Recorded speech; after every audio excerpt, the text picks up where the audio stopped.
वो फोन जो खुद कॉल करता है। ये कहानी है रोहन की, एक साधारण लड़का जिसने एक पुराने बाजार से एक सेकंड हैंड फोन खरीदा था। फोन नया जैसा दिखता था, लेकिन उसकी कीमत हैरान करने वाली कम थी। उस रात जब रोहन सो रहा था, फोन की स्क्रीन अपने आप जली। एक अनजान नंबर डायल हो रहा था।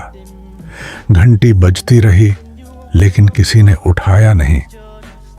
रोहन ने सोचा कि शायद कोई तकनीकी खराबी होगी, लेकिन अगले दिन फिर वही हुआ। इस बार किसी ने फोन उठाया। दूसरी तरफ से सिर्फ खामोशी थी और फिर एक हल्की डरावनी फुसफुसाहट सुनाई दी। रोहन ने तुरंत फोन काट दिया।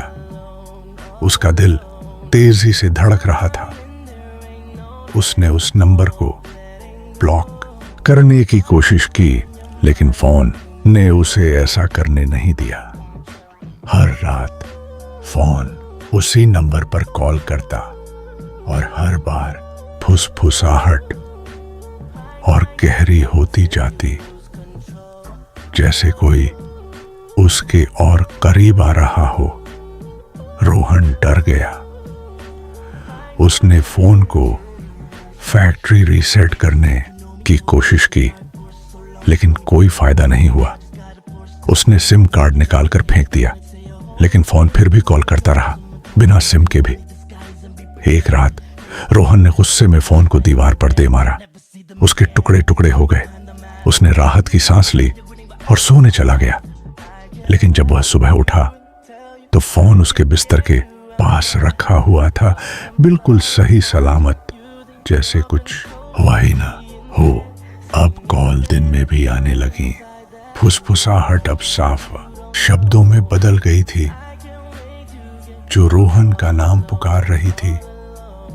रोहन, हम तुम्हें ढूंढ लेंगे, आवाज कहती।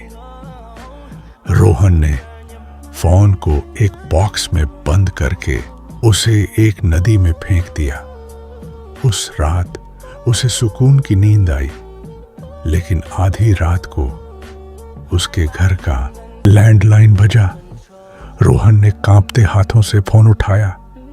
दूसरी तरफ वही डरावनी फुसफुसाहट थी, लेकिन इस बार वह हंस रही थी। और फिर उसे अपने बेडरूम के दरवाजे के बाहर से आती हुई अपने मोबाइल की वही पुरानी रिंगटोन सुनाई दी। फोन वापस आ गया था।